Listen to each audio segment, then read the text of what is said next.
start the meeting, but we have got such great staff people here, and I want to make sure to recognize all of them and thank them for all of their work so far this year, for the continuation of this school year. You all do such great work. I'd like you to introduce yourselves and say what school you're with and what your job is. So, Marilyn, why don't we do that way and go this way? Marilyn Wright, Senior Director for Special Populations, so I'm on all the campuses. Hi, Bessie Adams, Senior Director of Accounting. Ruby Washington, Managing Director. I support all of our high schools and one middle school. I'm David Jackson. I work here at CMO in development. Hi, I'm Sarah Hobson, Primary Director at Uplift Infinity. I'm Whitney Hurwitz, Primary Director at Uplift Peak. Wayne Fisher, Regional Director of Operations, support several of our campuses. Erin Hearn, Director of Social and Emotional Learning at CMO.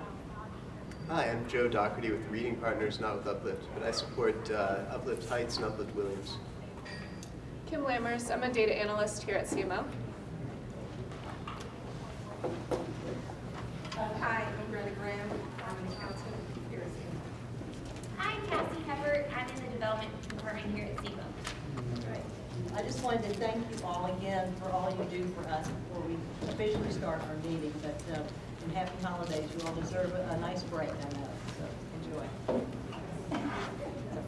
Okay. At this point, we do have quorum, and I'd like to call the meeting to order at 4:34. Thank you all for being here, as always. I think we're going to go right into the consent agenda. The minutes of the last meeting were distributed via email. If there are any comments, edits, if not, I'd like a motion. I move we approve as presented. Second. Second. All in favor?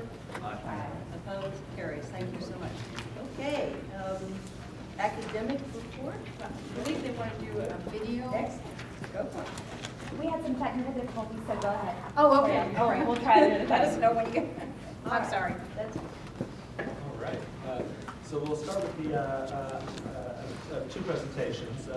One is a short academic update with a couple of data points that we've collected with our pre-ACT and our preliminary college data in terms of the process that all of our seniors are going through. And then for the board request, a couple board meetings ago, we had a discussion around discipline and culture. We have a report that we'd like to share with you regarding our suspension and expulsion data and some of the steps that we're taking to address those concerns. So we'll start with the academic update. Just in terms of our executive summary, we're headed into the final weeks of our first semester. Very exciting. And next week we'll have our second round of common assessments that we give across all grade levels and content areas. And then when we return in January, we will begin our mid-year testing around MAP, which is our normed assessment that we give all of our kindergarten through 8th graders.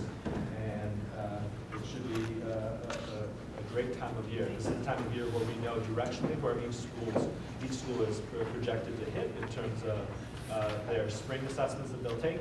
And so this is invaluable data to make the necessary course corrections for groups of students or grade levels, content areas across the network. I did not add this here because it's relatively new, but at the next board meeting in January, we'll also be presenting some data on the new accountability scale that the state is putting out. So as some of you know, we're moving to a state accountability framework where schools are rated on an A through F scale. In the first 2 weeks of January, we will be getting what would have been our score based on last year's data as part of the state TEA's rollout. So we'll do some explanation as to how these measures are configured and let you know just directionally how our schools would have done on the grade front and some of the steps that we'll be doing to monitor performance and growth as it relates to those state tests. So that's in January. The two data points, we took the pre-ACT. This is a new line of tests. In previous years, we took what's called the Explore and Plan tests, which is our 9th and 10th grade test. It's part of the ACT family. They have put those They have phased those out, and we now have the pre-ACT. We think that it's a little bit better because the scale on how it's scored is a little bit easier for students and families to understand because it is scored as the same way the ACT does. So that was pretty helpful. And so we'll go into that detail in just a second. So if we go to the 9th grade slide. So this is the data from this new assessment that we gave. We gave this assessment in the end of August, early September, to all 9th graders. So we have just over 1,300 9th graders. And so this is their kind of starting point. And there's two things that I would love for people to take away. The first one is that, on average, our students pick up 7 points on the ACT line of tests from the time they take it, the beginning of freshman year, to when they take really the official administration that they would send to their preliminary college applications at the end of junior year. So over those 3 years, our students usually see a 7-point swing. At some of our schools that have higher growth, for example, Williams Prep, over the last 3 years, they've had great ACT growth. A school like that would pick up 8 or 8.5 points. So if you could kind of visualize, we have some of our schools that are starting, let's say, in the 12s. If they hit that 7-point swing, they'll most likely be at a 19, 19.5. And then some of our higher performing schools, let's say like at North Hills or Summit, it's very common right now when you look at their senior classes, they average a 23 to a 26. So this is just great for us to get a preliminary start point for our 9th graders. Oh, before we move on, we also just shared, the second point I wanted to make, sorry about that, was just the difference between students that have come from other middle schools as new freshmen into Uplift. They average a 12.9, and our students that are homegrown average a 14. That gap looks a little bit different in 10th grade, in our 10th grade, where if you look at, again, students who have been enrolled in our middle schools, they're at they're just under close to 17, 16.9. But our scholars who, these are scholars who either came in as new sophomores, there's a small group of those students, or came in as new freshmen last year, they are 2 points behind. And when you think about 2 points on the ACT, that's a significant, that's pretty significant. So, I know that a lot of you have asked for what is the value of our middle school program. This is one way to measure that value. Our students who are coming in homegrown are scoring much stronger. What we also did here is, part of what we rolled out in August, being more transparent about how our African American and Hispanic students are doing across the network. We wanted to give you a snapshot of their start points in the 9th and 10th grade. There are a couple of schools that have some concern. These are schools like, let's say, Hampton or Luna, where our Black and Hispanic students are starting in that 12-point range. Again, if they hit that 7-point gain on average, they'll be at a 19. That's still 2 points short of the college readiness benchmark. So we want to make sure that there are intervention in place. It'd be great if those students that are starting out at that level are hitting an 8 or a 9-point swing over the 3 years of taking the ACTs, so that they hit that 2021 benchmark and their college access looks a little bit healthier. And this is the data for our 10th graders. I think I shared at the board retreat that we identified that math instruction in middle school. We did find that the rate of growth and performance was disproportionately low with our African American students. I shared that a few months ago. When you look at the ACT data, we do not have that type of difference. Really, it's within a point or two on the ACT, and we want to just make sure that there are plans in place for all students to hit that each year, 2 to 3 point gain on this line of tests. Now, why this is important is that this does affect college. So I'm going to quickly transition from sharing our 9th and 10th grade data to our college data. pre-ACT was the kind of the only assessment report for this board meeting. I did want to share with you the progress of our Road to College team, and we have Brittany. Brittany, you can wave your hand. Brittany, you may know Brittany from her work at both Hampton and at Williams as part of their RTC staff.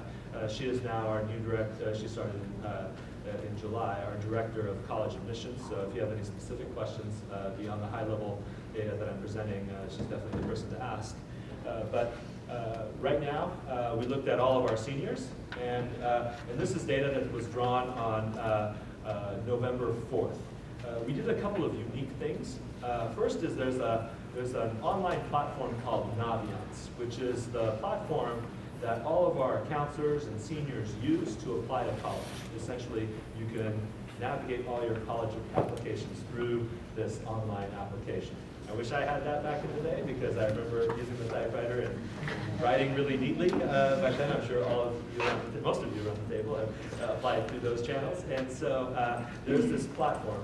We have worked with Naviance to every other week draw down our usage metrics from their back end, import that into our servers so that we could run analysis. So this is the first time we did it. So this is kind of the first kind of data presentation that we've done in this format. So this is kind of the state of our seniors right now. As of November 4th, we had just under 90% start their applications. The Road to College Central team and I, we went to all of our high schools to check in and really make sure that there were intervention plans in place for the anywhere from 13% of the students who haven't started an application, making sure that they have taken those initial steps. When we look at the distribution of the types of schools that they apply to, most of our students are applying to, most of the applications are for four-year applications. With the Applied Texas application, you can apply to multiple schools. There's definitely a segment of schools that are going to pick a two-year college as a second option. And so that makes up the 6%. Again, the distribution of in-state and out-of-state. When you look at this, you might say, wow, there's a lot of out-of-state applications. That is correct in terms of the applications, but most of our applications are to public institutions. So this is just to kind of show the preliminary data as to where our application numbers are. So, Rich? Yes? Excuse me for interrupting. Just to see the converse of that, how many of our students then go to an out-of-state college? I think we're looking at about 25% of our students. So I think typically you'll have, from, let's say, the last few senior cohorts, I think the top, I would say like, maybe the top 30% of our students will go to, 35% of our students would go to what we classify as a very selective college or institution. And I would say the flagship Texas schools and some of the private Texas schools make a small fraction of that. And then, so you're probably looking at maybe 25 to 30% going out of state each year. So it's all basically just inverse of that. Inverse of the applications. Yes. So you'll have the top 40% of our students apply to more schools. Does that make sense? You'll have the high-performing kid apply to, let's say, 8 to 15 schools because those schools are much more selective. We ask them to kind of widen their bucket where, let's say, a student with, let's say, a lower GPA and test score might apply to a range of public institutions, but not as many as the private institutions as a top-tier student would apply to. So just at a high level to explain College Match, this is a very fun and challenging work that our Road to College team does. We look at College Match in really three kind of domains. The first is the scholar's academic readiness and the college selectivity and the program of study that they're interested in going to, this academic variable. The second one is really around their social family context. We have a number of students who want to stay or want to venture off. And sometimes the campus's location and culture does shape the second kind of social cultural match to make a fit effective for the students we serve. And then third is financial. There's a huge difference for a lot of our families whether they get a full ride or an 80% needs met scholarship. And so that also plays into a lot of the decision making. We don't get that data until much later in April, May, and June, but we want to do a better job of tightening our ability to do college match. Yasmin refers oftentimes to our goal of 70% of our students graduating from college in 4 to 6 years with a bachelor's. If we're going to do that well, we need to get the match component. We need to become better at that as we grow as an organization. In terms of what we ask students to do, in general, the rule of thumb is that each student should apply to 6 schools, 2 reach, 2 target, and 2 safeties. And for some kids, a safety might be UT Austin or A&M. For some kids, a safety might be a 2-year institution. It's going to vary depending on the level of the student.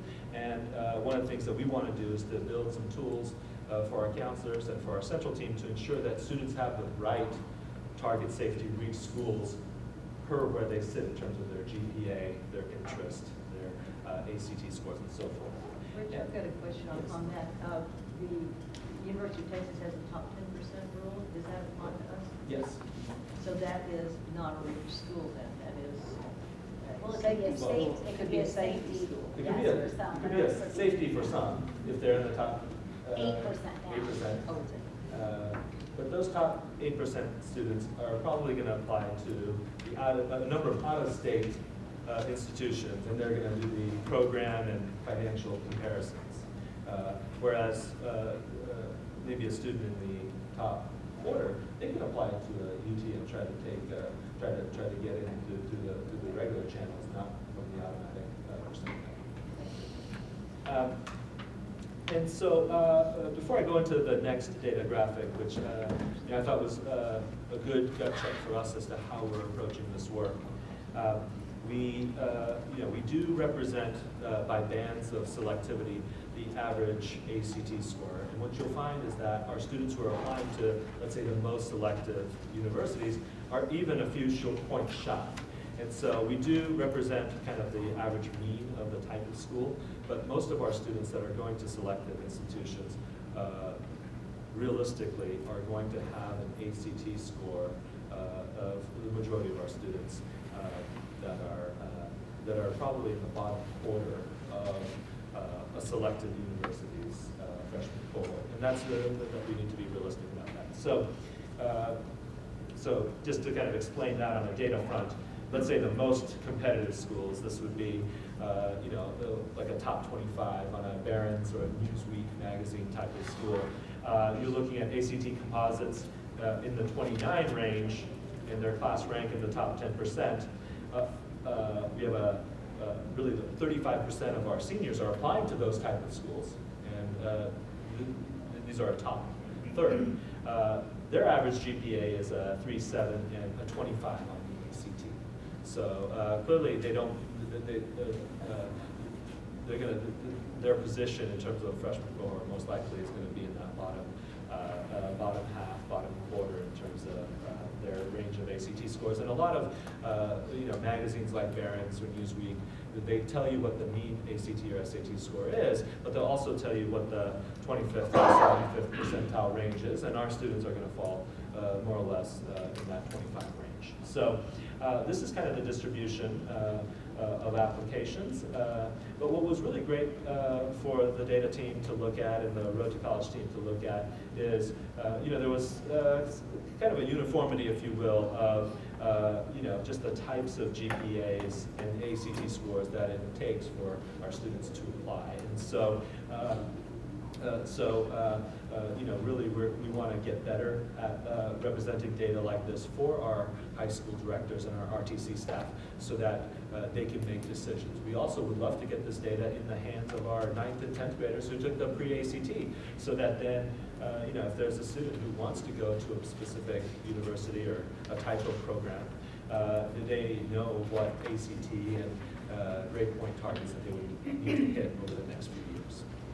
So I'll pause right there, and Brittany and I will any questions that people have about our preliminary, as of November, senior application progress. So I noticed this is heavily ACT based. I believe the SAT has changed the way it's computing scores in the last year or so, at least that's made the headlines.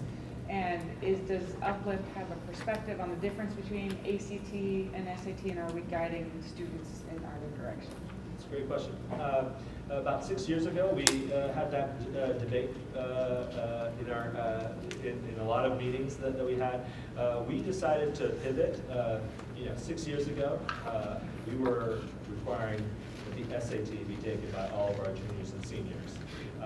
We have shifted, and all of our students now take the ACT, with the SAT being optional. And for a lot of students, I would say those students that are targeting a very competitive to a most competitive institution, those students are going to take the SAT, because that way, if you do better in one or the other, you're going to, they're going to take the higher score. They're going to take if you take the ACT or SAT multiple times, they're going to take the higher score, so kids will take both. And I think that's great. But in terms of network policy, we've stated in our assessment framework that all students take the ACT, and there are a couple of reasons for that. Number one is the SAT is a little bit shorter and a little bit more content heavy, so that it's, I think it's an easier test for our students and our teachers to prepare for. As opposed to the SAT back then, which was more of an aptitude test. I know that SAT has made some changes, and at some point we probably do need to evaluate which one we require. But we've been very fortunate over the last few years to have significant ACT gains year in, year out. Our senior class, I think, will cross a 22 threshold, a full point above the college readiness benchmark of a 21. And I think we're doing pretty well on the ACT, but we should always evaluate every so often whether we should do that. We haven't done a study yet of the data of our SAT test takers recently, and that's something that we can definitely do. Given a lot of our scholars qualify for needs-based grants and scholarships, how do the colleges that they're applying to look at that demographic or whatnot as a % of admissions, and how is that trending? That's a great question. So one of the things that our Central Road to College team has done is just work really hard to identify who are the private institutions that do a full needs met package. Usually those schools, some of them don't even require a student to take on a Stafford loan. And so they'll do, if they accept the student, they'll give a full ride. So one of the things that we've done is just understand who those universities are. Those are usually private universities, either liberal arts or kind of a big name private institution that has the endowment that can support that type of needs-based giving. But usually a lot of, let's say, the kind of traditional liberal arts school might be anywhere from a 70 to an 80% needs met. But we know that gap is going to be challenging for some of our seniors to cover, or families to cover. So, just an example, a couple of weeks ago, we were at, I went to visit Brandeis and talked to their director of recruitment, who does a lot of diversity work on the campus. And we have a couple of scholars there that are on very strong financial aid packages. So this is just where we have to just do our homework and identify, and then build new relationships with universities that do have the capacity to give that type of funding to our scholars. One thing we don't want to do is encourage a student to apply to a school that traditionally has not given Uplift students very favorable aid packages. And I think we could do a little bit better job of going back to those universities and saying, look, you accepted 15, 20 of our students, but nobody decided to come because the aid packages were less favorable, and this is where they went, just so that they understand kind of the position when it came to the decision-making table. A perfect example of that is SMU. So Dr. Tillman, who was on our local campus advisory council for Uplift Hampton noticed that we were having college signing day at SMU and there were no kids accepting SMU. I said, why? He said, yeah, this is like a little embarrassing for us. And I said, well, you know, totally, it's because they get in, but the financial aid just is not there. So he went back, and obviously he was in the ability because of his position there to advocate. And so I think we have a handful of kids who are going now, so it's better, not exactly where we want it to be, but it's just a great example of we don't want to encourage tons of kids to apply to SMU if we know that, that they might not be able to financially go there. And there's some cohort work that that Amy did with the team in prior years, where we have schools like Lafayette. It's a very selective liberal arts college in Pennsylvania. We probably have 15 or 18 scholars there because they've regularly taken 5 to 6 students a year, or we've had 5 to 6 students a year go to that institution, and there's a little pocket. We have that at Hope College in Michigan, St. Ben's in Minnesota, because I do think that's also another way that we could build that relationship, but also there's how do we create a support system where there are 10 or 15, 20 Uplift students at these institutions that provide a mini network or just a support system for students and families to attend that school. Have any of your students tried to get appointments to the military academies? I can think of one. I think the valedictorian at Peak 2 years ago went to Annapolis. So are your counselors actively advising people on the opportunities? I mean, some of them are harder to get into than others, but like Merchant Marine Academy does have a lower threshold. Full ride, get to select any of the branches of the military. Right, ROTC, but I don't know about Merchant Marine. We'd have to go back and follow up. I don't think we have anybody. Yeah, it's no, not. but, Yeah, I can. West Point though, and others though. Yeah, those are obviously much harder to get into, but and they do recognize underserved students get a little bit more favorable treatment and things like that, and so. But that's a great idea. So I we'll would definitely follow up. Yeah, I'd be happy to talk to you more about that and some strategies. Okay, perfect. We'll connect you with Rick. This may not be in your data set, but have you seen a trade-off between competitiveness and persistence? In terms of pushing a kid to go to their reach school, but then the persistence numbers don't. Absolutely. If you look at the national data and if you look at Uplift data, students that go to the more competitive the school, even if it is a reach, stronger the persistence year to year and the projected 4 to 6 year graduation rate. The more competitive the school, the stronger the persistence is.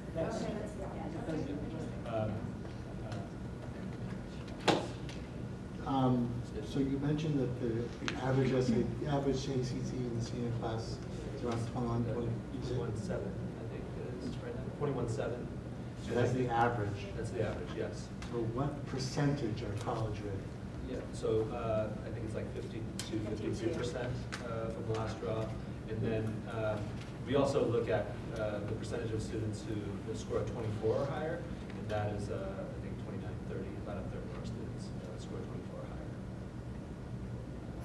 Again, that's probably the percentage that we want to grow over the next few years so that access to more competitive schools and programs and what I would consider, that's probably the magic number where there's just much more favorable aid packages available to our students. By comparison, that number is probably triple what our county average is.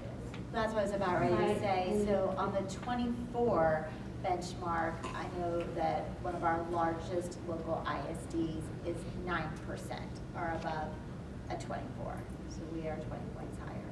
Again, it's not the percentage we're happy with, but comparatively, we are making positive traction.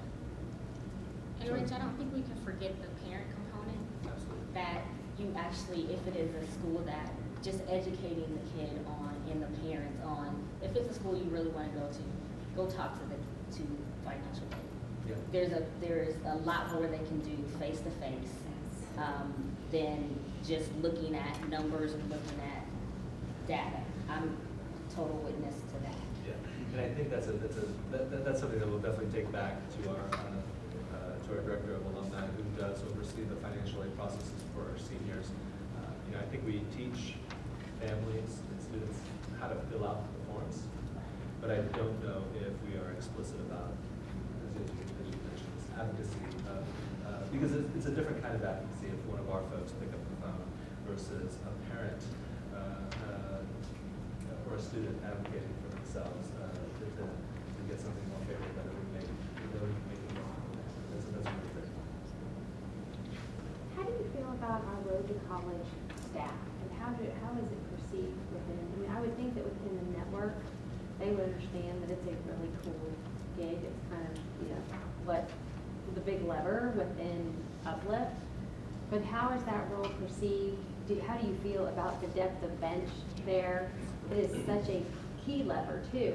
And I know you're doing so many things on the teacher front in other areas, but how does that compare to specifically what we're thinking about in terms of road to college? It's a great question, because we're going to have to, well, let me talk about it in kind of two phases.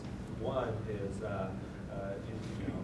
with Amy transitioning this summer, we also had a director level position transition as well this summer. Rachel Bowman, who was our director of alumni programming. We have yet to fill Amy's seat.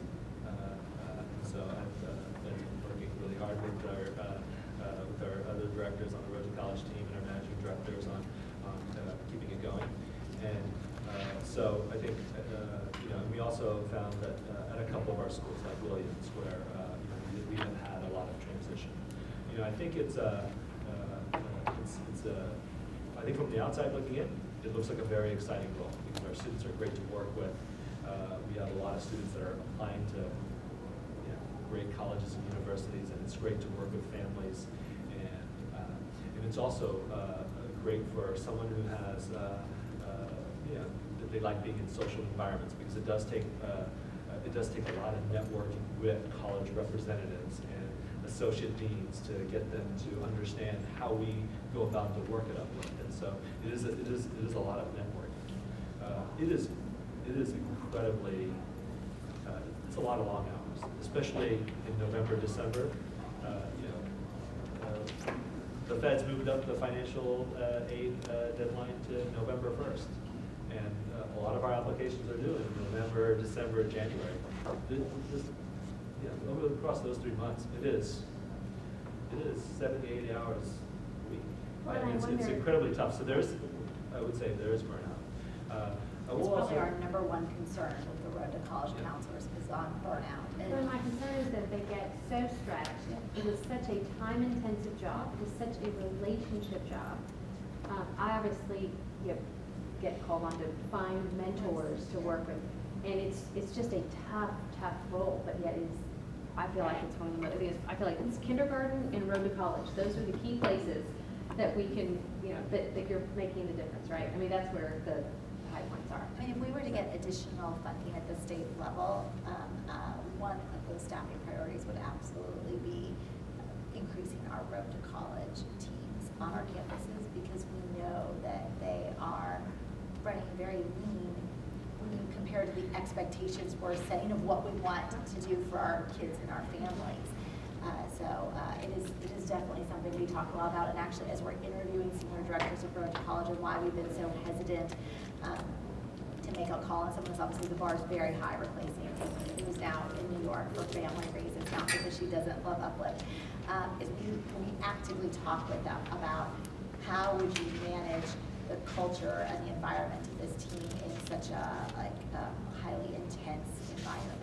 And I feel like one of the other pieces that's so important, and while we are so stretched, is their ability to organize and empower volunteers. Because we try to use volunteers, but it's difficult to get a volunteer to be committed to a 17-year-old teenager who doesn't return your call. But yeah, I mean, it's a tough gig. But so I just think the ability to manage volunteers is key as you are doing the interview. And I don't know if that's something that we have normally, you know, kind of honed in on. Yeah. But at least while we're so dependent upon volunteers, when we don't have that extra funding, I think that's a place that we might be able to capitalize on what's out there, but it's just so difficult. Well, we're going to have to figure that out sooner rather than later because we have 700 juniors, 1,100 sophomores, 1,300 freshmen that are coming up through our schools. And if we were to play out, let's say, November, 3 years from now, and assuming, let's say, we're gonna have increases in ACT. By then, we'll have IB programs running for a lot of our students in all of our high schools. It's going to be just a significant number of applications to those selected universities, which require a lot more proofreading, a lot of short answer questions, interviews. And so we do need to think about just realistically, how would our central team as well as our campus team, how would they need to be configured to meet the needs of 1,300 seniors a few years from now. So we're starting to actively think about that, but we're also doing the necessary interventions and making the necessary connections for our current seniors. But that's definitely going to be the biggest challenge moving forward. I mean, it's been an exciting challenge to think about the 1,300 ninth graders we have. We have diploma program degrees and types of colleges that opens up for them. But oh my goodness, the level of college counseling support is going to be dramatic because the gap from our family's experience to then that selective school is going to be even more pronounced for many, not all, but for many. Great job. No, I think the team, Much our high more school work to team, do, but our team's amazing. The team has done a great job. And on a high note, do we have more than one Questbridge scholar or just the one at North Hills? Questbridge scholars? We have 2 confirmed finalists as far as I know, so I'll be double checking. Do you know which schools, Brittany? I don't. So one definitely was matched at North Hills. Okay. So Miriam Kahn was matched at North Hills. And the one girl, Summit, I think Summit's the other one. I don't know if she matched. I haven't heard. I didn't know. This is a scholarship that basically gives you a full ride to a range of the the most competitive schools for the students that are selected. It's exclusively for low income. It's very prestigious. Great. We'll go to the next presentation. So this next presentation is around the board request. What I'd love to do is just go through these slides and then talk about kind of key points, and then at the end open it up for discussion because this is an incredibly important topic, and I just appreciate the board pushing us on presenting this data because it is incredibly important. This is not the data that I typically look at, and when I was putting this together, it's really, personally made me realize how much work we have to do to make sure that our schools are thinking about creating inclusive and equitable environments in a better way. And this was definitely a good gut check for me and for others as well. So. Just in general, over the last year, there's been a ton of attention in the media around suspension rates, whether it's the suspension rates of elementary students, students of color, boys. There's just a ton of research and a ton of press around suspension rates. Now, we've done a ton of work at Uplift around around talking about race, equity, inclusion, and just thinking deeper about our personal practices and our biases and how that could impact the work that we do, serving predominantly low-income students of color. And that's really important work, but we've kind of kicked off like a 3-year working plan to think about that more deeply, and how we handle discipline and how we handle school culture is an important part of that.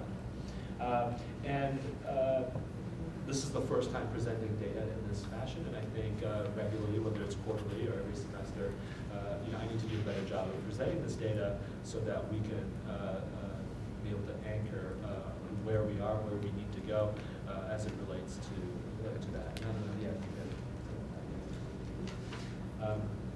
Great, so the next slide. And on this slide, I won't go through it in too much detail, but really I just wanted to share with you kind of the high-level research that has been done and what the data says. So, tried to paint a picture of the national landscape, the state landscape based on last year's TDA data around suspensions and expulsions, and then as well as DISD data. We do have to report out per state and federal law these data points, and so just a summary there. And then the data we're about to present, I'm going to present to you the number of days suspended by school. So, let's say if a student there's a bullying incident at the school, maybe a first-time offense might be a one-day suspension. At some of our schools, and we've had a couple of these already this year where, let's say if there's a controlled substance related issue, that might be a group of students all serving multiple day suspensions. So the data that I'm representing is the number of days. And there are a couple of schools where I would say a significant percentage of their number of days stems from, let's say, a big bullying incident involving multiple people or a controlled substance issue. We also share data, especially when we get into breaking the data up by demographic, the number of students that have been suspended in that demographic group. And then second, we also share the in-school, out-of-school suspension, and there's a little caveat to that. There are a couple of schools where you'll see, wow, there's a lot of in-school suspensions. In-school suspension, I think, and Nancy, you can let me know if I'm right on this. Is it like up to 45 minutes to 2 hours of non-class time? You do have to record that as an in-school suspension. So if you pull a student out of class for a prolonged period of time. And there are a couple of schools that do have what I would consider disciplinary systems that we do have to look at a little bit more carefully because they do this in-school suspension bit. And the challenge with that, with any suspension, is that they're missing instructional time. And it's we just need to figure out the effectiveness of the schools that are using in-school suspension as a lever for culture and discipline. So here, I share with you both this year and last year's data on suspensions from our elementary schools. And so, we definitely have a couple of schools to address, particularly Uplift Hampton Primary. They're definitely on the higher end of the number of suspensions in our primary schools. All of our deans and directors receive this data. We've been working really closely with Erin, our director of social and emotional learning, on strategies to implement at those campuses. The managing directors are aware of this. I did want to highlight, though, in the next slide, 2 schools that had a dramatic change in terms of lowering their suspension numbers. Those schools, Uplift Heights and Uplift Triumph. And I took some time last week as I was preparing this to talk to those directors and ask them, Kristen Algiers and Christine Dennison at Triumph, they reduced their suspension rates up to this point in the year. So Heights had 77 suspensions beginning of last year to November this time last year. And they've dramatically reduced that. And in conversations with them, they picked a couple of drivers that have led to the lower number of suspensions. One is, they really have found a way to work with our counseling team and really figuring out what are meaningful interventions for those students. They brought in Momentous Institute to do some trainings for their staff. They could not emphasize enough their improved teacher retention and having veteran teachers managing students more effectively. And just rethinking how they're being more present. There's at Uplift Heights, as an example, the leadership team, it's a norm that if you're taking some time to plow through your emails, that you don't do that in your office, you're doing that in the hallway, at a desk in the hallway. little things like that, so that there's a little bit more presence and teacher support. Those were definitely some of the drivers that they mentioned that shifted this, and we're probably going to document that more carefully, share that with our MDs and directors at those schools that have higher rates of suspension in primary. So I'm assuming that your asterisk down there is referring to Williams with 0? There are, yeah, if there's a non-report or a bar missing, that means it's 0. We do have some schools with 0 suspensions. I was talking with Remy Washington, our managing director of high schools, about Heights High School. They have a very, I think they were one of the schools with 0 suspensions, and they just have a different way of handling the situation, really with deeper conversations, reflection, and kind of a restorative process that would be the consequence in lieu of losing instructional time. And so the schools without a bar they're at 0. And Rich, if I could just interject for a second, I want to recognize Whitney and Sarah in the back who lead Uplift Peak Primary and Uplift Infinity Primary. And as you can see, Peak Primary has one of the lowest total number of suspensions in the network. So thank you so much, Whitney, for your ongoing leadership there. And Sarah, in her first year of leading Uplift Infinity, has made a dramatic decrease in the number of suspensions we have as well. So appreciate both of your efforts. Thank you. Yes, that's wonderful. And just in reading the headlines too, it's not just about the sheer number, but also the effectiveness of suspensions, especially out-of-school suspensions. And so does Uplift have a philosophy on that? When I see 63 up there for Hampton, I think the number was even higher the year before. But do we look at it that had any positive impact at all? You know, I think that's a great question. We have not measured that yet. So let me just get to that in the next slide. Let's go to a couple of slides down where we look at demographic data.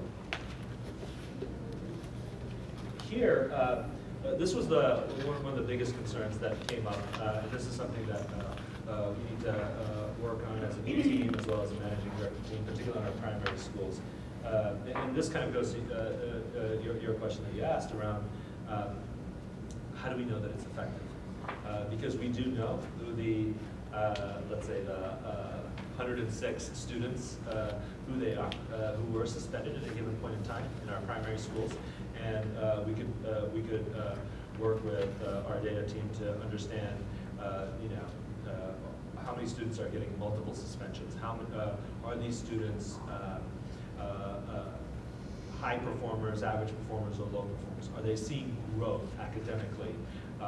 In what grades? And I think there's an opportunity, and again, this is the first kind of presentation that we've done. I think there is an opportunity to dig deeper into whether or not suspension as an intervention works, and for whom it works. So I think there's just an opportunity there. And so here we do have the data that does tell us that, especially in our primary schools, it is not acceptable that it is this disproportionate in terms of ethnicity. About two-thirds of our suspended scholars are African American, where in terms of overall network, they make up 20% of our student base in our primaries. And, what about per school, though? Say that again? Take out Hampton. Hampton has a very large African American population. What would this number be? Yeah, Still probably would be it still would be disproportionate. It might not be as extreme, but it would still It would still be disproportionate. And so this is something that, again, we need to unpack. This is not who we want to be, and so again, we're going to be taking some steps to talk about this more explicitly. And I think this is where I think we have a couple of school models that have had effective change in terms of how schools have approached discipline and culture. And this is where we're going to need to think harder about some of our schools and how we support our scholars.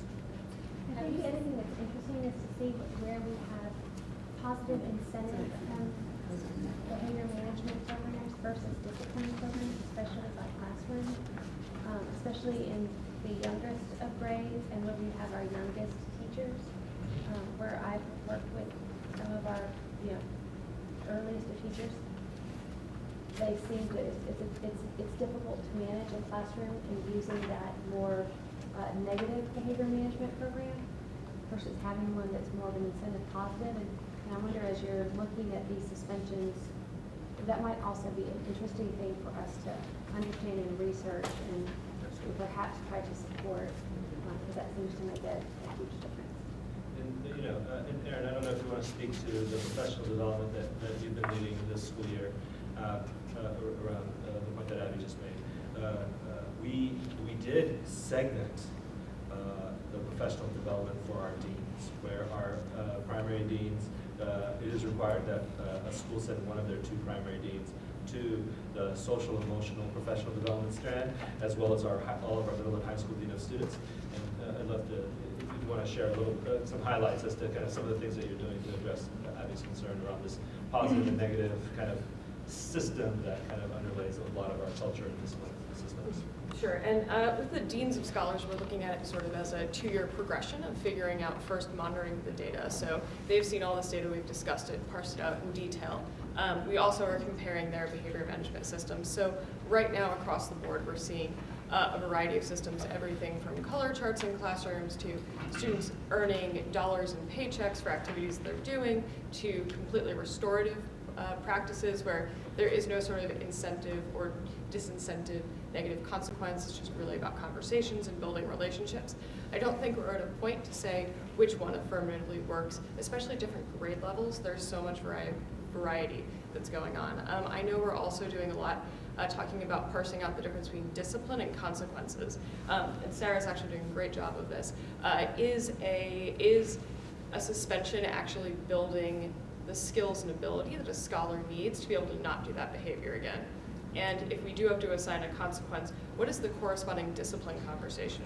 And how are we empowering not only our deans, but specifically our teachers to be able to have those teachable moments and have the scholar reflect on that behavior? So I think we're sort of shifting to this model of discipline as skill building and adding consequence as actions have repercussions, but let's make sure that those repercussions are natural and logical and also affirm the discipline conversation as well. So it's something we're moving to together. We spent a lot of time talking about this year. And I wonder, will you also include, will the program ultimately include elements where we're having that same conversation with the parent? Because I think that's the other tough piece, is that sometimes in these behavior management systems, I feel like messages are going home to parents, but we're not necessarily controlling what that message is, and so are we sure that we're informing them of what the intention was in the classroom? But I bet that gets fleshed out through this process as well. Yeah, that's a great point. It's something we'll definitely look into. We have a couple of schools who are actually experimenting with parental in-school suspension, so the parents come in as well and sort of participate in the classroom. So parents are, I'll definitely keep that top of mind. What kind of response are you getting from the parents who do that in-parent? It's very varied, but a lot of times we're seeing really good responses of just the scholar behavior changing quickly after that happens. So once you get the parent involvement in that and get that parent participation, you get a much more positive response? Yes. Just two questions along with that. When does this correlate at all with when we suspended or stopped home visits? Is there any kind of connection there? And then I know we have a handbook, but suspension, in-school, expulsion, all of that is kind of subjective.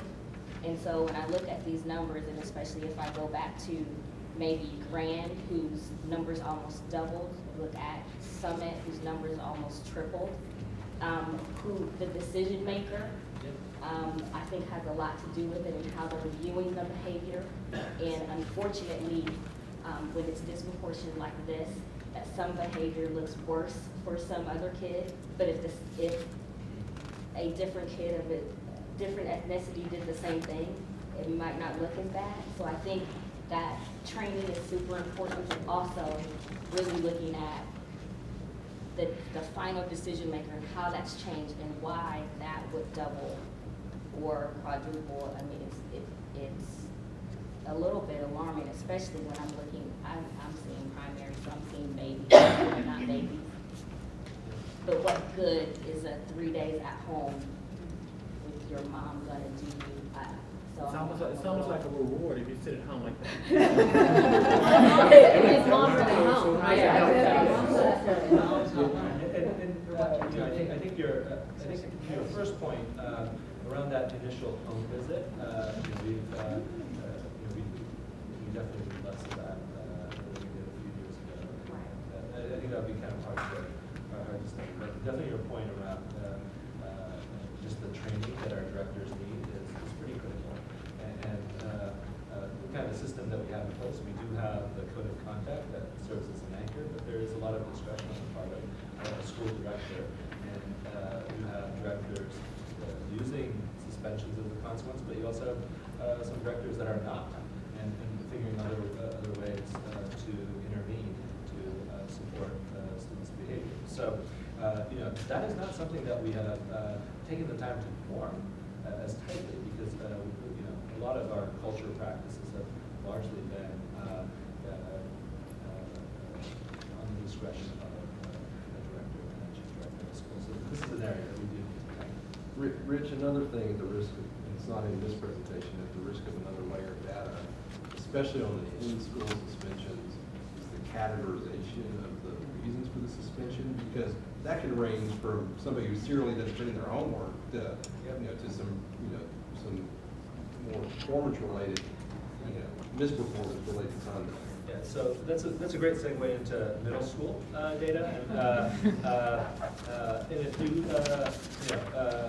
we are very much aware of the situation at Hampton Middle School. Understood, really the context there. Anson and I have talked about it. I would say, I want to say about 30% of those suspensions that Hampton has had, did come from a singular discipline issue that was a group of students on multiple day, but they would still be on the higher end of suspension, so we do need to work with that team. If you go to the next slide, here's the next slide. One after this one. If you look here, we see Hampton suspension numbers, but we also see Peak Middle School that uses the kind of the in-school suspension kind of format. With in-school suspension, it's a little bit of a challenge because it does require supervision and space, and some of our schools do not have the resources to provide those in-school suspensions. Running our schools, it takes a staff member or two and in a classroom or a small room. But my point on the in-school suspension, Peak's a good example. I don't know how Hannah's doing things this year in the middle school, but last year you could have gotten a 3-hour after-school suspension on Friday for 5 withdrawals on a paycheck in a week, which meant it could mean anything from failing to turn in homework to talking out of turn in class, and not really a performance problem. So that there's some fundamental qualitative differences in the types of suspension. Correct. And so that's something that Anson and I have talked about. They also have that system in the high school as well. They've done this for a while, and it's kind of part of their kind of cultural practice for the last few years. And we do need to sit down and think about what is the long-term vision of what they're doing, because at the end of the day, if it is, most of our out-of-school suspensions are usually for bullying or fighting or something that's under the bullet points of the code of conduct, where let's say repeated uniform offenses or not turning in your homework, the kind of things that you just mentioned are of a tier down. There should be another form of intervention that's not at the cost of instructional time. Well, and the example I gave is not instructional time because it's after school, but still it goes to the question of whether it has any rehabilitation perspective. Because spending 3 hours on a Friday after school isn't necessarily, it's an argument I had before, doesn't necessarily help you complete your homework or put your uniform on. It's Aaron's point of discipline versus consequence. Yeah. And I think that just broadly what I would say, first of all, it's like super important that we're looking at this data and talking about it. Historically, school culture, school behavior systems were 100% campus designed. And we of course have guardrails based on student code of conduct and very tight process and reviews around expulsions. There actually, there's a committee that reviews them. Well, I don't think you're gonna see us swing in the opposite direction. I think what this yields is we all need to be paying closer attention to what decisions campuses are making and being stronger thought partners to them because you are seeing such a variance, and being a more active thought partner to those who have data that need us to be a more active thought partner. Now, just for the sake of time, I do share kind of the demographic distribution. In middle and high school, it is plus or minus 10% in terms of its proportion to our overall demographic network. I did, second to last slide, present the expulsion data as of this time, where this year we've had 7 expulsions so far. Last year, this time there were 5. We had a total of 21 expulsions last year, and for those, and we talked about this a couple board meetings ago, the process that it takes to go through an expulsion hearing. And again, these are for actions directly stated in the code of conduct. Usually, those are when students are definitely a safety risk. You only come to that met that standard. Again, we do have a person centrally on Anne's team who does conduct most of the suspension hearings expulsion hearings to kind of norm and just make sure that we're making those decisions. I think I would just add, I mean, with expulsions, I think we have gotten a lot tighter because our code of conduct is pretty clear that expulsion is not for things that are just repeated offenses like homework or uniforms, but we have pretty tight, we're pretty serious offenses. We've worked really close with the managing directors, also getting ready to do more training with the directors around. And I think a lot of what's said here is, guiding directors around other things they can do. And I think we've gotten a lot better around expulsion. And I think this next step to look at out-of-school suspension is going to be really good. And at what level do we, and I don't want to spend a lot of time going back to primary, so I'm sorry, but do we have any policy as to at what age we allow suspensions? Right now, it's allowed in kindergarten. Right now, we allow it in kindergarten. Yes, we have not taken a stance that some traditional ISDs have of, it has to start at 2nd grade or at a certain level. Again, now that we're more actively looking at this data, that doesn't mean that that might not be something that is considered and evaluated. At this time, though, we do not have that situation. And then, just in terms of next steps, I appreciate just the ask at the board meeting a couple times ago where you wanted to see this data, and it's great that we're talking about this and that this is on our radar, and this is something that we're going to actively look at periodically over the next few years. But in terms of the next steps for the organization, first is we do not regularly look at this. As you know, we're always looking at academic data or college data. This is something that we do need to spend some time unpacking, and this was really the first formal opportunity to do that at this level. And we do need to just think about the implications of our systems that we have. The second point is, the work that we've done. We've invested a ton on Maryland's social counseling team. We have, I think it's close to 20 social counselors, over 20 social counselors across the network that are supporting our most high-need students. We also need continue the learning on social emotional learning for our deans and directors, so that they are thinking about, so what are the systems that they need to adjust and tweak? What is the training they need to give to teachers? What are the that's something we just need to make some stronger investments in our professional development around this area. And then last is, to Osa's point earlier, how do we know it's effective? Whether it's a suspension or not, whether there are interventions that we do for our students, we need to measure those more effectively. What impact does that have on reoccurrence or on their academic data? Those are things that that as we start thinking about this more actively, that we'll be able to kind of draw out some conclusions and think about what are the best ways to go about it. And when I think about the work that we've done with data on the academic side of things, we've done a great job of intervening. We need to do the same job of intervening as it relates to our culture and discipline data.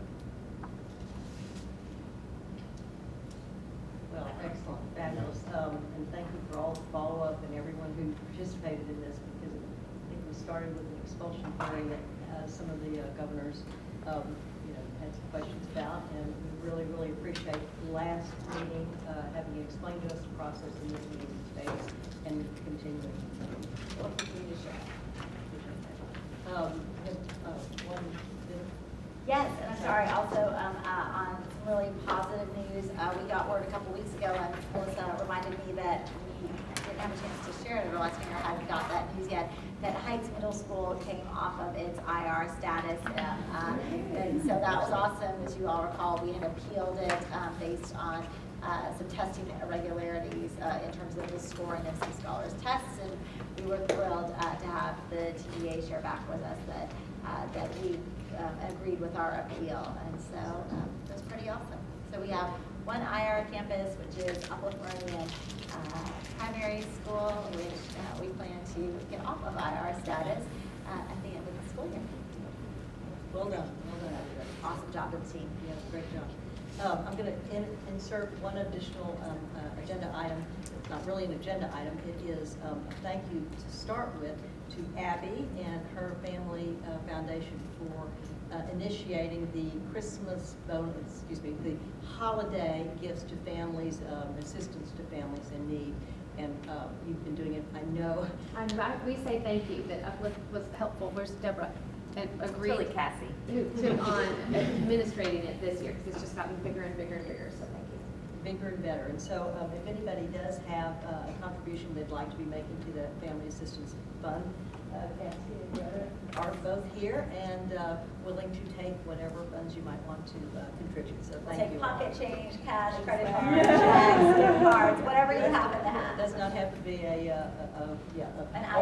It doesn't have, an IOU. It doesn't have to be a Walmart gift card. So whatever you have in your pockets. Until the end. Just something with lots of zeros. Oh, that would be good of you. What zeros fun to? At any rate, and they'll be here until we do the public hearing on 1st. So feel free to get up and wander over whenever you want to. So back to the agenda of finance update. Jack, anything to say? No, Stacy's been covered. All right. Good evening, everyone. So we've got some of our typical items that we're going to cover. Although you'll notice in the pre-read that was sent out, it's a little bit different. We moved some of the slides to the back of the deck and tried to create a narrow focus on maybe the more meaningful slides for you, especially at this time of the year. What's more meaningful may sort of fluctuate depending on time of year, but we felt like right now we got the Finance Committee's input in our meeting last month that maybe this would be a better approach. And so I think you're always going to have this finance dashboard slide. I'm only really going to touch on the upper left. The other areas are fairly consistent with our last one, but I'm happy to say that our projected enrollment has gone up for the full year average projection is plus 40 from the October meeting. So it's a pretty dramatic change in just 1 month. That's 61 more where we were in September. So it's a nice trend to see that projected enrollment going in that direction. One thing we'll add for your benefit on this slide is just sort of a marker on here is here's where we're at today, because just to give you a sense of where we are today and then where that will head over time. We're above that 15,451 right now. We're obviously going to sort of trend our way down to that number as we have levers over the rest of the year. The slides 4 and 5 kind of go together. We've had slide 4 for you in here, just the trend on month by month. Where does our cash balance and days cash on hand, how is it trending? What we've added, at least in this month, is a little bit of an eye chart maybe to have, but if you had it in the pre-read, you were maybe able to see that these are the drivers on maybe a little more granular level, just to give you the insight into what's making up this curve in the chart. Some of the things that I'll point out on here, especially from a revenue standpoint. These 3 months right here, we're getting half of our money from the state in the first 3 months of the state's fiscal year. So the first couple of months of the year, we're July and August, we're getting paid on last year's scholar count. And so we're kind of operating on a couple of months on last year's scholar count. And then we get a big chunk of our money in the first few months, and then it kind of dips down to a lower number for a while, and we kind of get maybe a little bit more average, almost a monthly, kind of 1/12 number the last 2 to 3 months of the year. So that is one of the big drivers I just wanted to point out, and you've kind of had this, I don't want to drain through all this, but I'm happy to take any questions about the monthly cash flow projections. I'm sure you had tons as you dug through all the details of these things. I do have a question. Yes, The last legislative session, a bill was passed that got our cash flow funding to be similar to traditional ISDs. Is this what we're seeing here, or is this different? Absolutely. This is the Anchita bill that was passed. I like to say it's Bill May's parting gift. I know he worked real hard on with Representative Anchita and his staff on the bill and the language. Yes, this absolutely is. You actually see for traditional districts, they have a few different categories depending on how big they are as to how much they get. But they go dry from the state actually for a few periods when then they rely on their cash flow. They're doing their local cash receipts are sort of coming in, and then kind of at the tail end of the year again it kicks in where the state pays in a little bit more. But that's kind of roughly what you're seeing with us: a big amount in the front, then maybe a half month payment for a few months, and then back again to this full monthly amount towards the tail end.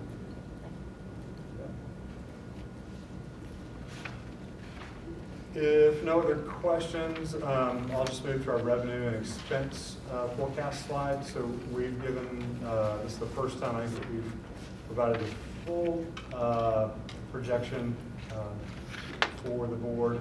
A couple of areas to call out here is actually just as we're getting used to budgeting and how we kind of have to count pre-K as a half funding stream versus the rest of our K-12 population, it's easier to model. We just actually overlooked the pre-K revenue stream in our budget model, and so that's what you're seeing, a little bit of upside on the state revenues, and that is it's more than offsetting what we're expecting to take as a hit from being under-enrolled. So we're under-enrolled as a negative driver.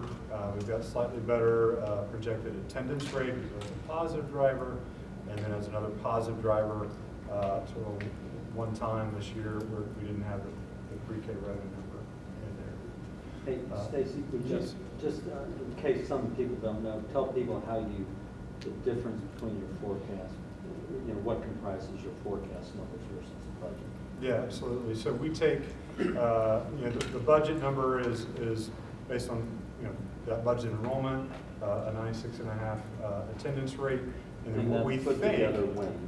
Yeah, that's put together in May, April, May. I mean, we've all throughout the year. We've got it next year's right now, but we're fine tuning it up until the point where we all adopt it in June. And we have an estimate of what the various demographics of our population will look like, and then those begin to sort of true themselves up. Obviously, actual enrollment comes into play, and then we're taking actual inputs from the state. The state tells you every month, hey, here's what your revenue is going to be for the year, and they adjust the payments on that going forward. And so we're taking their inputs, their calculation, and basically kind of taking our population numbers, what we think they're going to be, the projected enrollment number, instead of they're using kind of where we're at so far in year to date, kind of thinking that's going to stay steady, whereas we know that that's going to drop. And so we take that drop, that lower full year attendance number into account to come up with the state revenues. We have these estimates of what federal revenues are going to be, and then over the course of kind of the fall to maybe January, February, they actually firm those numbers up. You never know for sure, but generally there's a little bit more federal money that gets released than they do in the first part of the year. And we kind of try and budget off of what we think we're going to get in the first part of the year, a planning estimate they call it, and then they share out maximum entitlements in the December to January, February time. And yeah, Josh.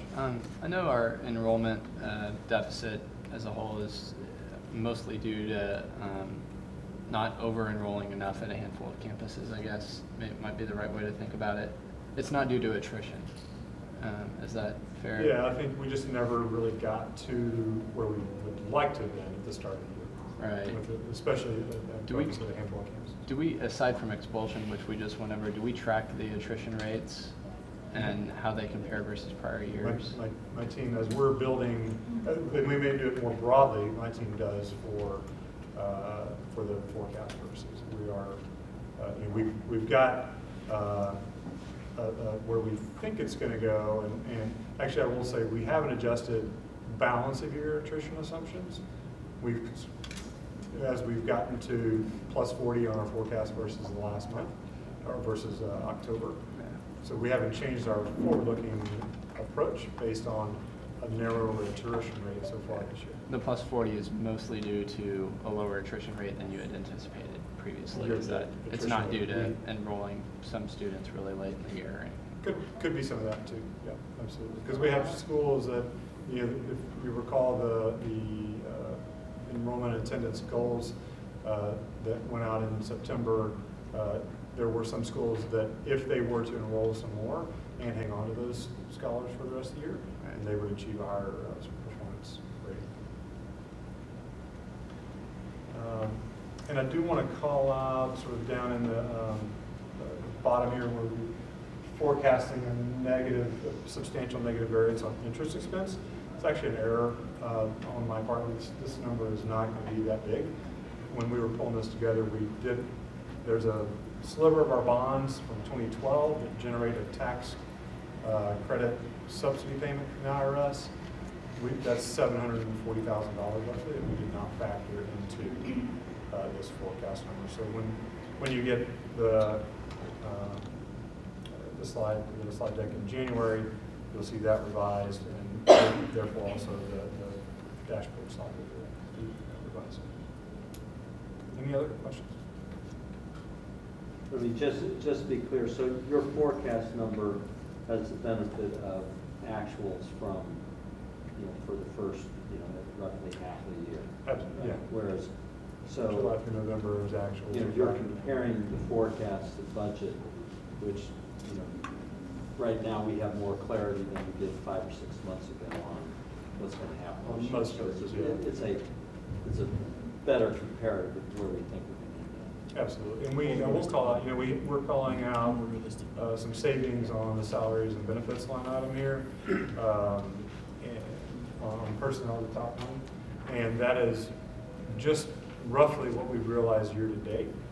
We've talked about this a couple times. Like this is, we budget at 3.25% vacancy rate, and for this year we did, and we're realizing a 6% year to date. So that's just the savings so far. We have not assumed the rest of the year that we will stay at a 6% vacancy rate.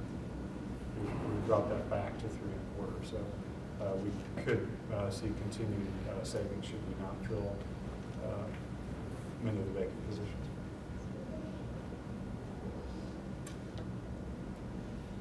Any others? Okay. We can move on to audit.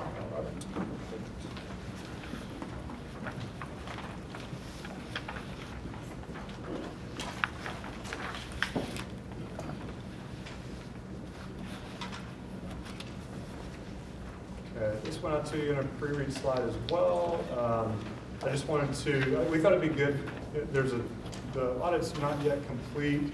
We expect the auditors to issue their opinion on December 21st, which is also the date where they will present to our audit committee. And there's a special board meeting on the 21st for the board to formally approve the audit. We thought it'd be good to get in front of you what are the issues that have come up this year, and then what are we doing about that. A couple of the issues, we have actually doing a restatement on prior year this year, and these are two issues that Weaver this is our second year on the job, and we thought, given it that they were a new auditor, that they would leave no stone unturned last year, and it felt like they left no stone unturned last year, and it's felt like that again this year. And they have actually discovered a couple issues that they've wanted to. They've asked us to do a restatement for. The pledges receivable, the first line item there, is sort of the bigger dollar amount. It actually works to favorable to last year's balance sheet. We're recording more net assets and a pledge receivable asset on our books. And then the very last bullet down there about the amortization method of financing costs offsets that $4.3 million a little bit. But anyway, we just thought it would be important for you guys to understand the issues that they've come up and some of the changes that we've made accordingly. Do you want to add anything on that, Richard? Well, the only, when we first looked at pledge receivables, I think a couple of years ago we got the Hammond grant, and that grant, or that pledge was a multi-year, 5-year deal, but it also had a lot of conditions, and so there was really no, and we looked into it, and there was no revenue recognition. We became aware during this year's audit that we had other pledges that were multi-year where there weren't necessarily any contingencies, and those we needed to record up front. And so that's really all this is. There was only 4 or 5 of them that represented this $4 million. It wasn't a lot of work to get it fixed up, but it was just something that when we realized it, we said we got to do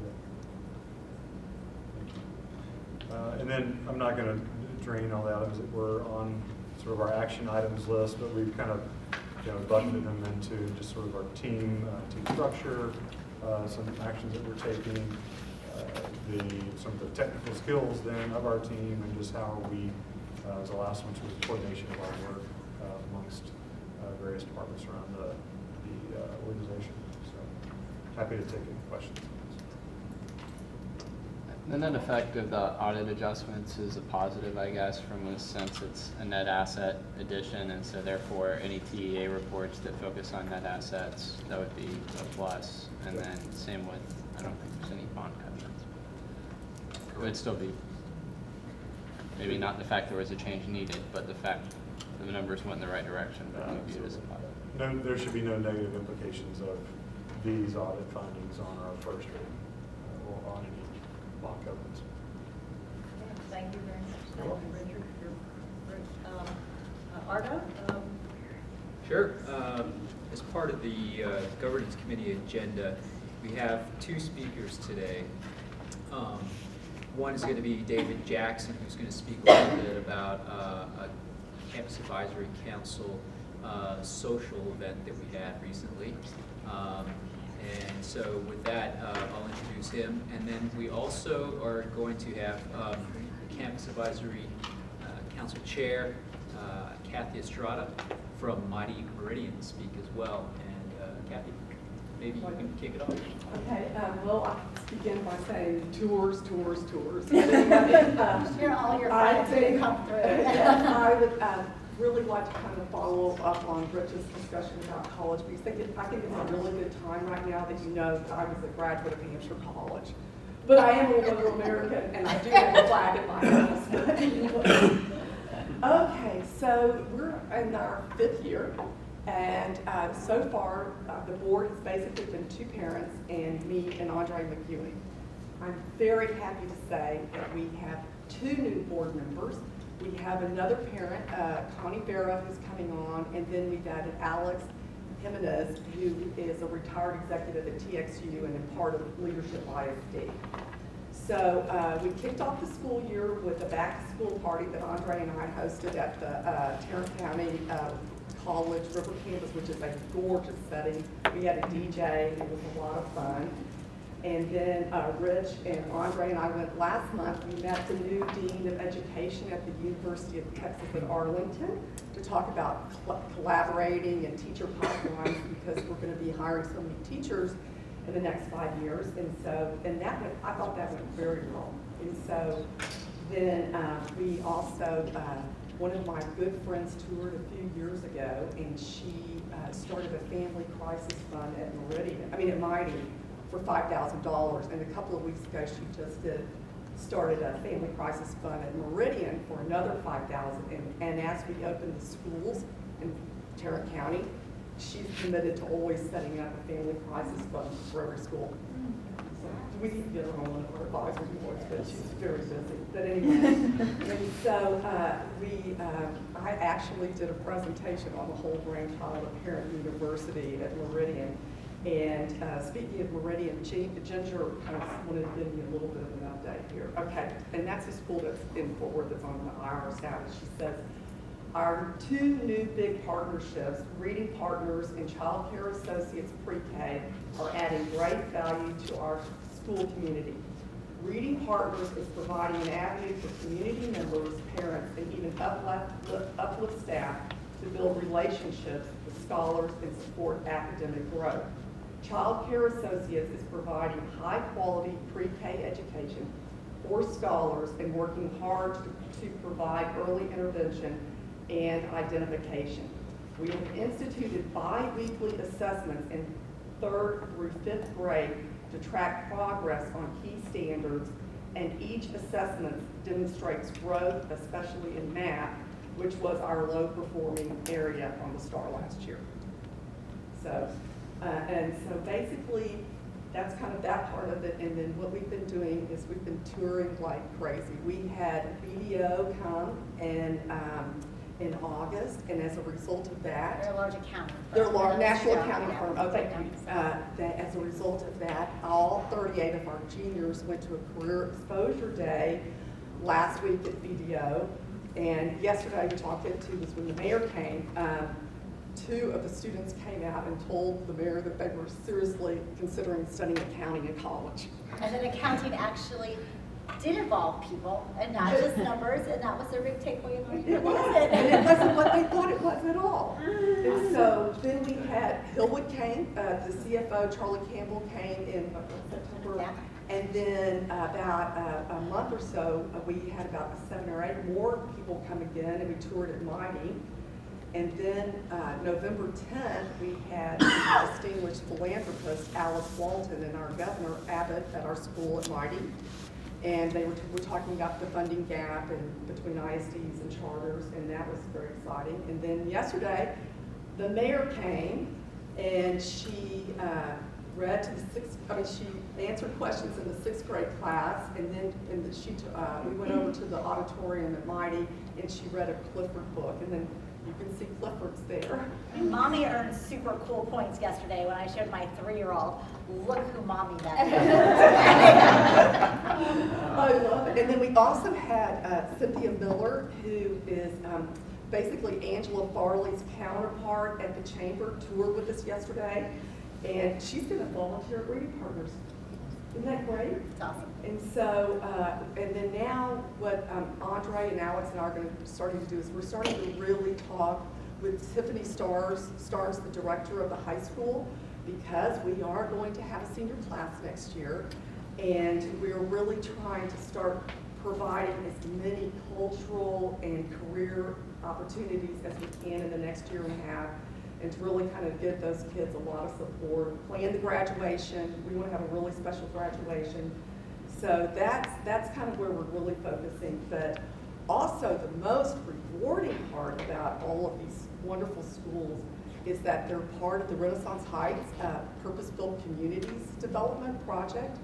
And behind the school, all the mixed income housing is coming in, and the Y's on track to be opening, and it is so, as when I was a student of social science at Hampshire College, you know, it is real change, and it is magical. This neighborhood is transforming right before your eyes. and it is just wonderful. So, this is good. Okay, good. So, in closing, we had the Uplift Mighty Mites. Now we have the Uplift Mighty Mo's, as in momentum, building momentum in Fort Worth. Thank you.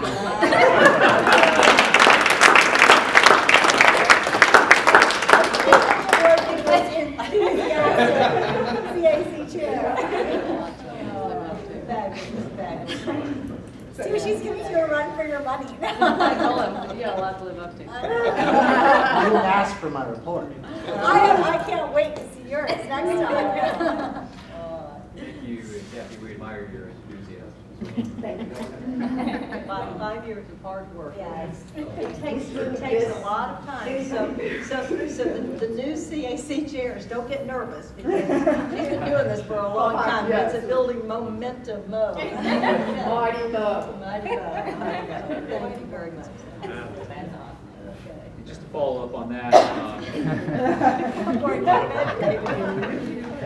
as mentioned previously, we had a Campus Advisory Council social. It occurred October 18th, and David, perhaps you can provide us an update on how that went. Yeah, so earlier in the fall, we sent out a survey to CAC chairs and members, and then one to campus directors, just to sort of get a feel for how CACs were working on their campuses, what was working specifically and what wasn't. And so some of the feedback, we took the feedback and talked about that at our Campus Advisory Council social, and really just came up with some notes about what we can do to improve the experience for both the Campus Advisory Councils and the schools that they're supporting. So one of the big takeaways was that teacher appreciation is and should continue to be one of the focuses for the CACs. Our teachers work really hard. No one knows that more than the people in this room. They work really hard, and they're not always feeling the most appreciated just because the work is difficult. So it's always nice to have different things for them. As simple as an email saying, hey, I was able to swing by your class while I was, touring the mayor, and we just saw some really great things happening. Thank you for the work that you do. Things like that. Conversations about making IB and community connections. What Kathy was talking about, like touring members of BDO. We want that to be a focus so that we can give our scholars opportunities to have connections with outside companies that maybe offer internships or chances for scholars to go in and see what it's like to be an accountant, because they don't necessarily know. CACs really value the mentor relationships that they're able to develop with their directors, and so thinking of ways to help make those relationships stronger. What should meetings between campuses, campus directors, and CACs look like? What is there? Is it best to have it be a quarterly thing? Does it need to be a monthly thing? How do we work that out? Because some campus advisory councils are working very well, whereas others are struggling a little bit more. So how do we make meeting schedules and agendas that work best for everyone? Campus advisory councils would like to be able to be involved in a way that's not necessarily focused on academics. One of the responses that we got is that people who sit on the campus advisory councils don't necessarily know a lot about academics. They're not experts in academia. So what are ways that they can help and have a significant impact on their campuses that are not necessarily answering academic questions? Maybe that comes to answering questions about school culture or leadership and professional development, things like that, that don't necessarily have to do with what happens in the classroom. And then some points that we wanted to also work on We're creating a FAQ sheet for the Grand Prairie Partnership. There are a lot of questions around that aren't widely known, so it's difficult for people to talk about this partnership that we have with Grand Prairie and how we could possibly duplicate that with DISD or in Duncanville or Cedar Hill or surrounding areas where we have schools. Another one is the Uplift acronyms. Sometimes we at Uplift speak our own language, it sounds like. So I've put together a list of Uplift acronyms that I've sent out, and I'm continuing to build on that, and we'll continue to send it out as it's updated, just so we can actually be speaking the same language and our communication can be effective. And then another thing that we are going to work on doing is putting together frameworks for new CAC members and new CAC chairs. As Uplift grows, as our CACs grow, it can be kind of daunting to walk into this position and not necessarily know what to do if there's not a framework in place. So taking things that Christina's been able to do at Peak and that Kathy has been able to do in Fort Worth, and actually put that down on paper to say, here is a guide, here's a framework, here's a step-by-step of what your goals should be, priorities that you should make, and how you can go about doing that. Okay, thank you very much, David. You're important to this whole operation to make sure that we're communicating both ways, from campus up to the board, and from the board back to campus. And again, all the CAC chairs that are here, thank you all for all of the time. I know it's a lot of time and it matters. So, all right, we're going to switch to Danelle. We've been very busy this week, this month, beginning with many of the board attended the Texas Charter School Advocacy Summit in Austin. It was really a great day with charter schools from all over the state talking about how we can all work together with the legislature. We also attended a reception for Representative Dan Huberty, who's the senior member of the House Public Education Committee, and a reception for Senator Brian Hughes, who's the first rural Republican who supports charter schools.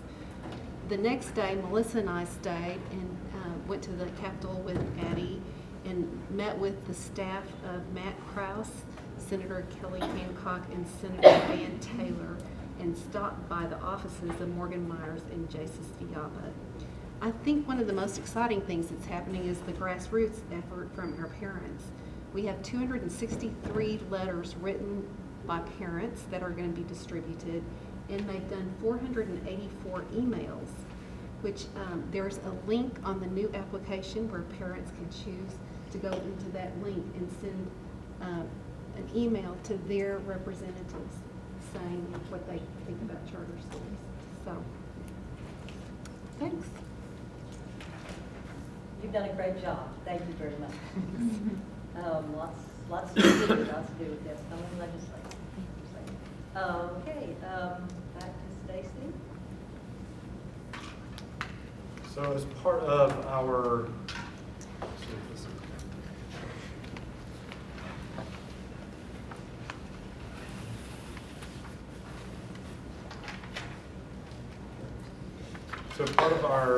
accountability system for charters and for traditional districts, there's a financial accountability. We talked earlier about the good news on the academic accountability front. We have, I think, similar good news on the financial accountability front. It's the first rating of our financial integrity rating system of Texas, is what the system is called. And we'll walk through the public hearing that's required as part of this right now. The Uplift for our 2015-16 rating has been rated superior.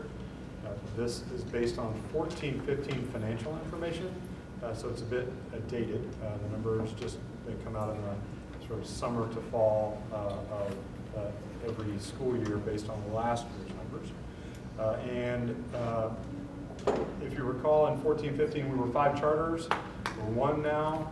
The surviving one was North Hills, and from a technical sort of perspective, that's the remaining charter. So that's the only financial information that they looked at was the North Hills charter information that we submitted with our 14-15 audit. And the previous year, the 14-15 rating for the North Hills charter was a substandard rating, so the superior rating represents a nice swing in that regard. This didn't go out in pre-read. I'm sorry this didn't get out to you in time. There are 15 indicators that I'm going to walk through just real quickly. We have a similar set to ISDs, but not exact. There may be different scales or slightly different indicators. Some of them, as you'll see, are just, it's a pass-fail. You've got to pass it or else you're going to fail the first rating. Others, you get points. And it's accumulating points in the following rating scale that determines sort of what your rating is. And so as we have, we ended up with 80 points, and I'll walk you through those, how we got there. That put us in the superior category. So how many points do we have the year before? The year before there was only 7 indicators. It was a transition year when we got the substandard, and I think we got 18 out of 30 points that were available. The issue, there was a So, calculation issue that we appealed, and we were told no appeals were ever granted on this. So we did not believe our rating was based on actually merit of financial information, but rather TEA's difficulty with the multiple charters and The way calculations. we report 5 charters, and then we also report in our financials the CMO separately, and they have to know the right numbers to put together to evaluate North Hills. The way that we actually look at North Hills, which is technically the CMO and North Hills combined. And they didn't do that. That's why we lost some points. We spent a lot of time on it when it happened last year, and unfortunately, that calculation. There's never been a first appeal, I think, from any district or charter that's been upheld. They've all been overturned until this year. I've actually heard that there was one this year. So We have a new commissioner too. One this year, the SU Force this year. But anyway, just I'll walk you through these real quickly. It's not the exact language that they use. I've tried to boil it down in some cases, but did you file your audit in a timely fashion? Did you have an unmodified opinion? That's a good thing. Were you in compliance with payment terms of your debt, whatever debt agreements you had outstanding? Were you making timely payments to all government agencies that you need to? Did you have net assets more than 0? So yes, on all those. So we didn't have an immediate fail by missing any of these. Some of the points indicators, so you have 5 indicators that are pass-fail, and the other 10 are you get points in some fashion. The one that we've missed here, indicator number 6, with days cash on hand, is a factor of the way that the CMO we record and account for the activities of the CMO in such a fashion that really we don't have a revenue stream that we brought into the CMO on a pure accounting basis. Therefore, we don't have cash at the CMO, and when you added cash at the CMO and cash at North Hills together, we didn't have enough to get any points. So we have 20 days or less cash, and you get no points. Can you structure around that? Going forward, it's not an issue at all. Going forward, we're one charter, it's all one, and it's just sort of an anomaly of, and this was a new indicator, one that we've never had before in the previous system. And so, yeah, it's just an anomaly this year. We should have, we'll score points going forward on this one. Stacey, do you anticipate any problems because the comparison for next year is going to be different than what it was for this rating? No, it's a sort of a point in time, and there's not a year over year. There's not a comparison. No. In some cases, they give you a chance to pass one of these if you fail it, if you have growth rates of, you've grown your students rapidly. That's the only areas where they really make comparisons over prior year. So what does your current ratio look like? What's your long-term liabilities to asset ratio? We got all the points there. Did revenues exceed expenses when you back out depreciation? And did did you have an adequate debt service coverage ratio? We got all the points there.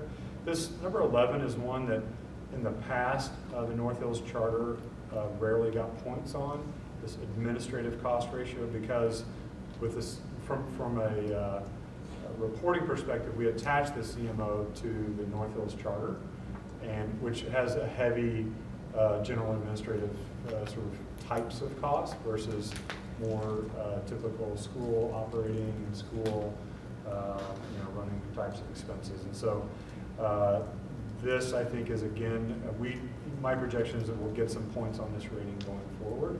But in 14-15, we didn't achieve a ratio that's appropriate to get the points. A couple of the other ones, and you'll see the way that they word some of these questions. I couldn't find a way to boil this down in a way that made sense, so I put the actual language on some of these. Did the charter school not have a 15% decline in the student to staff ratio? No, we didn't. So we get all the points. This number 13 is actually the question that we missed last year. So to look at what does your audit say for your expenses, and what did you report to TEA through PEAMS, this acronym here, and are those the same? They should be, or there should be a pretty tight tolerance there. And this was where they made an apples to oranges comparison that cost us the points. It would have been 28 out of 30 points. Yes. And the last couple of indicators was the audit report free from material non-compliance with all the grants, contracts, or laws, and did we not receive an adjusted repayment schedule?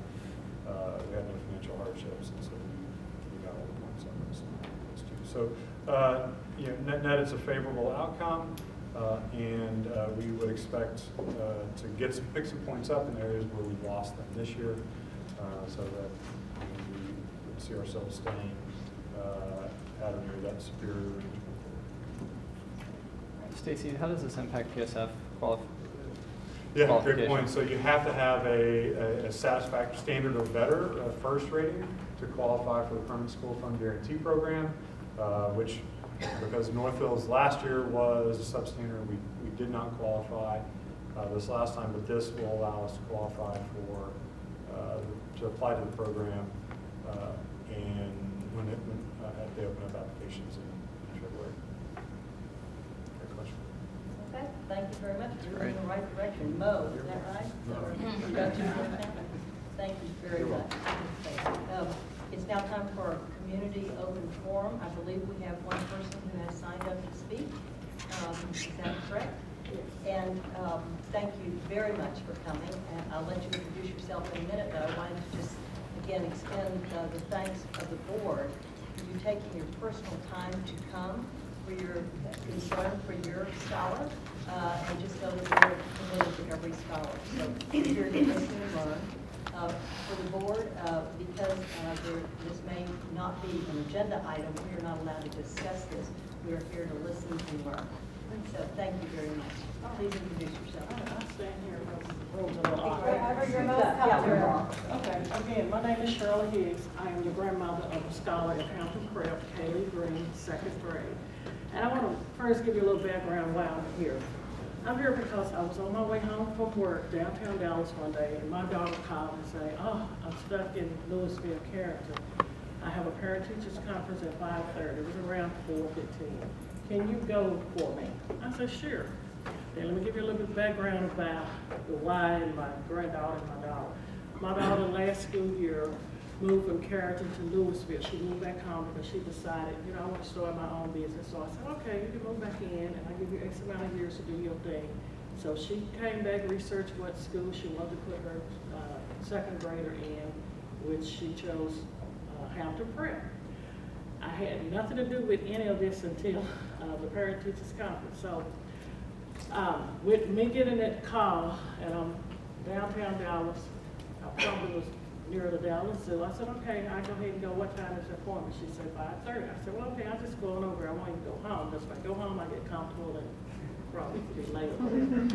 So I went on to the school, I went in and I signed in, and I noticed walking down the hallway, there was, different parents and students and teachers and just a lot of interaction. So I signed in, sat outside the classroom.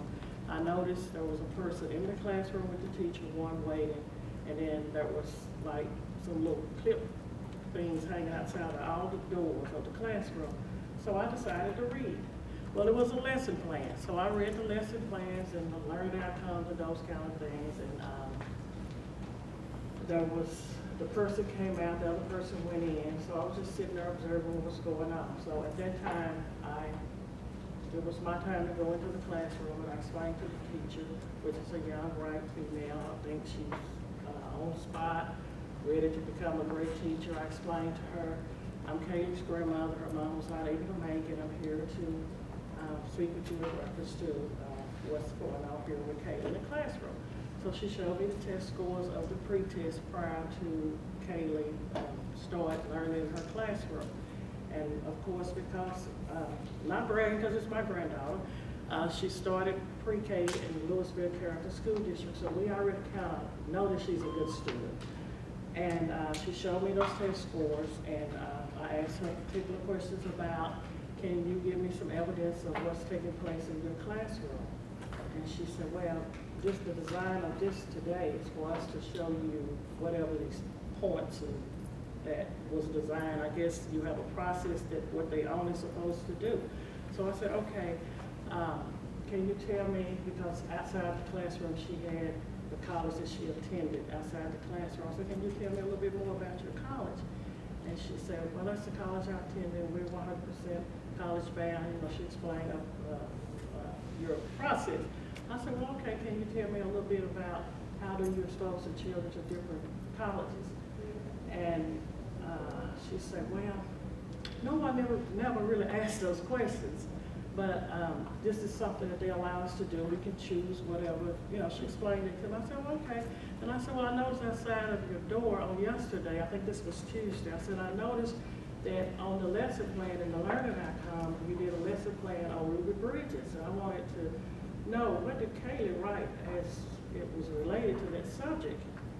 And she said, wow, no one never asked me none of these questions. And she kind of was just outdone that I asked, other than the questions that what it is that she was designed to do, I guess at her session within the 15, 20 minutes that was allowed. And I said, well, I'm just sorry. I told her, I said, I'm Kaylee's grandmother, and I'm just trying to make sure that I understand what's going on, because I guess this was 6 weeks to the class or whatever. So she was a little kind of uncomfortable, and I said, well, maybe what we can do is just schedule a meeting where we have a little bit more time. That way we're not holding up what's going on, people signing or whatever. And she said, well, okay. And then I said, well, what's convenient for you? And she said, next Thursday, whatever. I said, okay, so I'll be here. So I thought about it when I left. I called the school the next day, and I said, I would like to meet with the campus person that's over the campus, because I wanted to explain the conversation that I had with the teacher. And on the telephone, I kind of got passed around several times, and finally I got the person that I need to speak with. I basically explained the whole story, and I told her I just had some concerns because I did not feel that the teacher was able to give me any answers to any questions. It was sort of like you must be an unlearned parent or guardian to go in and you just get what it is that you're supposed to get and leave. And I told her that's what I left with. So with all that said, I wanted to bring it to the attention of the board because living and working in the southern sector of Dallas, and I'm an educator myself. I've been working for Dallas County Community College for over 30 years, and part of what I do is help people become educated. And I do work with your high school because I am the person that is over the Rising Star Award at the Dallas County Community College. So I know the kind of work that you all are doing to make sure your students get to college. But I'm here because I want you all to know just a simple phone call, oh, I can't make it, to a parent-teachers conference, and the whole situation that just have grew into with me asking questions and wanting to meet and make sure that Kaylee is being challenged in the classroom. To this minute, to this second, I did get them to go ahead and change her teacher. She's in a different teacher class, and I have met with that teacher. And that conversation is going and went okay, but I'm still at the point that the administrators at the college, as well as the teacher, they're trying to prove to me who they are, what they're about, and not showing me the evidence of the learning that's going on. I did spend one morning doing a classroom observation, and I did meet with the teacher afterwards, and I basically gave her my input and what I could see based on the interaction with the children. There were some things she didn't and did not like, but like I explained to her, and she explained to me that she's working on her PhD, and I explained to her that I already have a PhD. It's not about the two of us. It's about as someone that is just there, and I was pretty much showing by mistake. This is not what people should be getting when they're going into their school, regardless of their education, what they do and don't know about the educational process.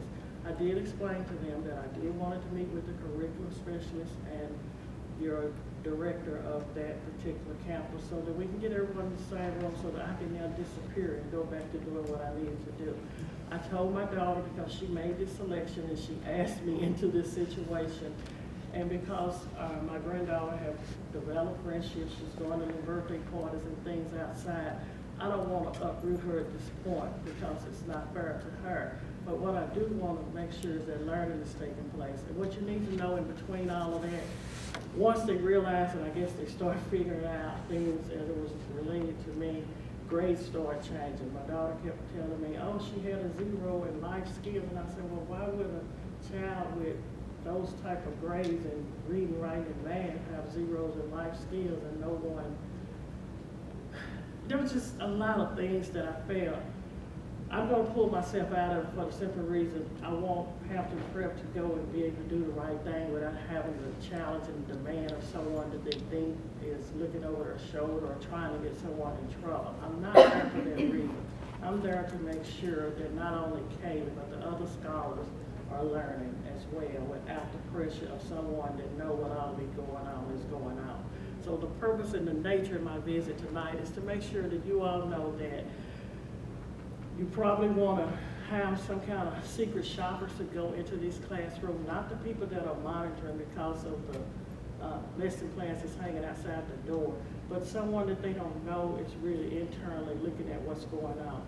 The young lady that was the first teacher, I understand that she was maybe her second year teaching or whatever, but I think she has room to grow, but she needs help with that for a simple reason. It's not fair to her as well.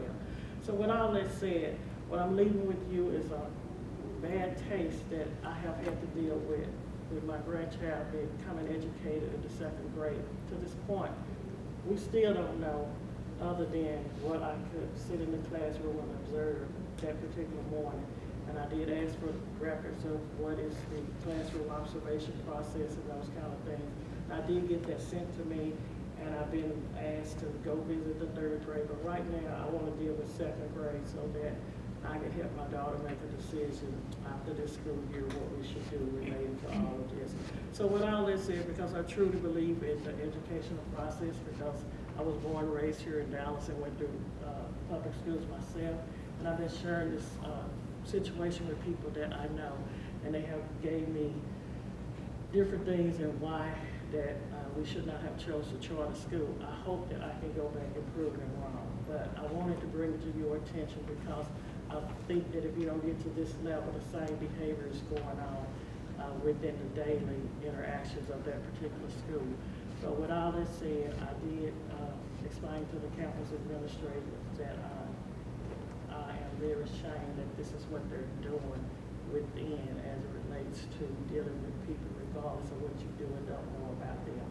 So with all that said, that's kind of why I took the time out to stop here to let you all know that this is a real deal. I didn't ask for it. I was just a grandmother that was on the right highway home, and I did not want the child to not have a parent-teacher's conference, and this is what I got. And between all of that, there's just a lot of other little petty things that go on in the mornings. I did go up one morning to kind of observe, and there's a lot of dysfunction that's going on. So that may have something to do with your suspension rate because the children are under construction. So they may be patterned after some of the behavior that they're seeing within people that are supposed to be helping them understand how to navigate the system. I'd like to really say thank you for your time. Obviously, you're a fabulous advocate for your granddaughter Kaylee. I'm sure she's got a terrific role model in you and your daughter, and that would stand her in good stead. We have had a lot of communication, which you've been privileged to hear, and we appreciate you sitting through the whole meeting today. We will definitely take what you've said under advisement very seriously, and I'd like Ms. Bachia to make sure to pursue what you've been telling us. Okay, and So- I removed myself for the simple reason I don't want the intimidation of trying to do things to prove to me that things is going on. I really want things to be going on, so I'm removing myself, and my daughter will break herself back in. But I just wanted you to know You that are this always welcome, just so you know. We value having our parents, our extended families, being grandparents, aunts and uncles. We've had a lot of people communicate with us in extended families. Families are very critical to the educational process. And again, we thank you very much. Okay, thank you. So please, you're welcome again. Thank you. Okay, I think at that we adjourn, and it is 6:33. All right, thank you all, and happy holidays, and see everybody in the new year. Except for those you are special board meeting to approve the audit on December 21st.